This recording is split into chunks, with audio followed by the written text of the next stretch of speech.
Welcome to Perfect Word Media. My name is J. Monroe Johnson. And today, I have a name tag on that says, "Hello, my name is human." I don't have the weight of the world. I have the atonement of Christ Jesus, and I know who I am. Do you need some time to think it over? I'm asking you to find out who and what you are. You will never truly be free until you do it. You've got to remember that no one is better than anyone else here. Yet I have the power with authority from the Son. I came down from the stars. I'm a child of God, and I'm human, as are you.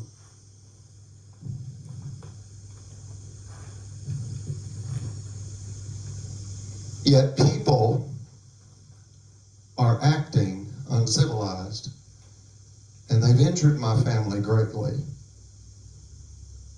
It's violent theft and violent revenge, and it's real. And people have become very aware at how dangerous America has become. The drug and gun violence that Mexico has known for the last 50 years is in America now. It's not going away without a greater force that not only opposes it, but disposes of it. Imagine if your mother were being attacked as an elderly widow for her worldly possessions.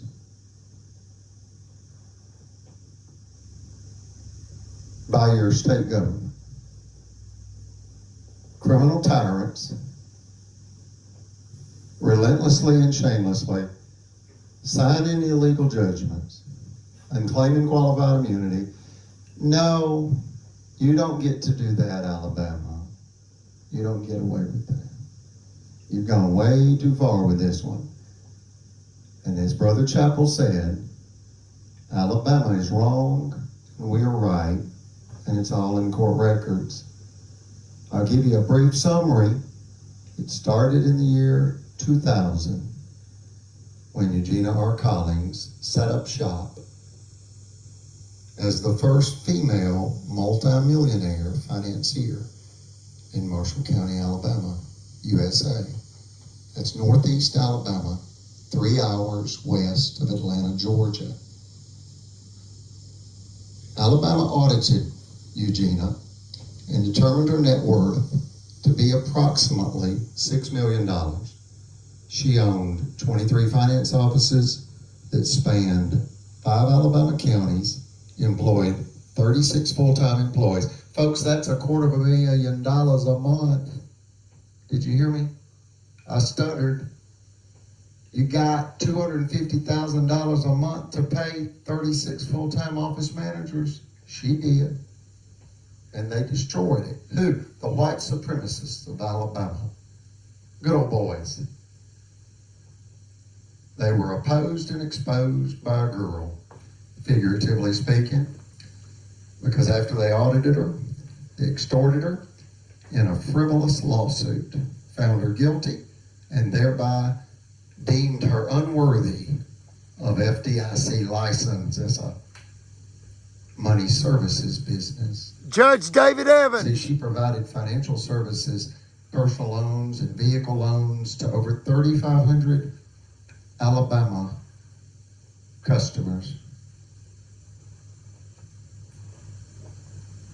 The state denied her statutory immunity in the illegal $5 million extortion scheme.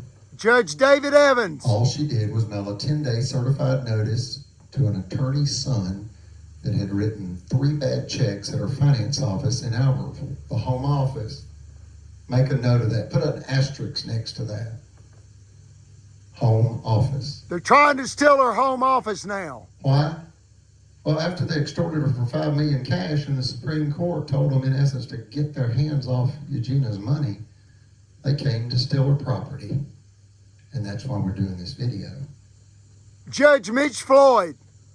And that's after they held up her license 10 months to systematically strangulate her 23 finance officers to death under the threat of Tuckwilder Prison.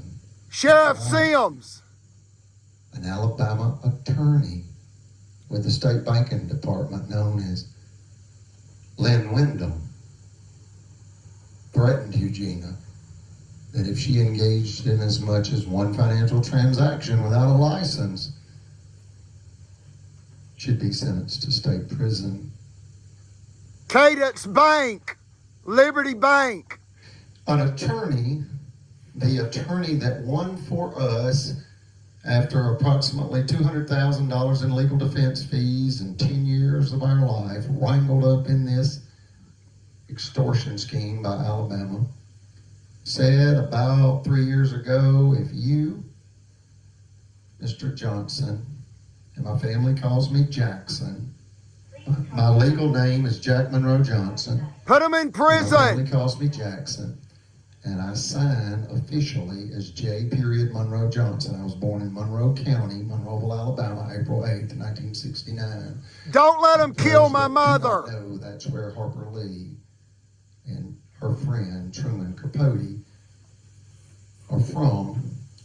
And that's Harper Lee of the book To Kill a Mockingbird. It's about racism. And it's the second most popular novel and second only to the Holy Bible, To Kill a Mockingbird. They killed Brother Chapel. This is a 21st century version. That was a fictional account, To Kill a Mockingbird. This is no fiction. No. They killed him robbing Miss life. Collins. And we're German. We're Caucasian.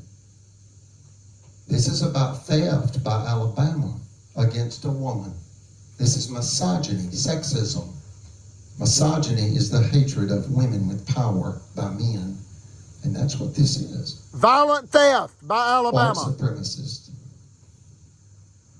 Their ultimate goal is ultimate power, which is to own everything and control everyone. They've attacked marginalized people for centuries. And now they've endangered my mother's life to steal her property. They killed Brother Chapel. Disempower her. They killed Brother Chapel to rob my mother. Her brother committed suicide in Marshall County, August 7th, 1965, under similar circumstances. They're trying to kill my mother. Hysteria that created financial ruin, and he shot himself and killed himself. 60 years later, they're doing it to my mother. They And are. we ask for help. They are. We're going to start this video now with a song by Lee Greenwood. God bless the USA. They stress people to death. They destroy their lives. These are the judges. That's Mitch Floyd. That's David Evans, Timothy Jolly, and that's Timothy Francis Riley. He's the wicked Godhead, Timothy Francis Riley. Tomorrow things were gone. I'd worked for all my life, and I had to start again. Just my children and my wife. Thank my lucky stars to be living here today. 'Cause the flag still stands for freedom, and they can't take that away. And I'm proud to be an American, where at least I know I'm free. And I won't forget the men who died, who gave that right to me. And I gladly stand up next to you and defend her still today. 'Cause there ain't no doubt I love this land. God bless the USA. Help me save my mother from Alabama criminal tyrants.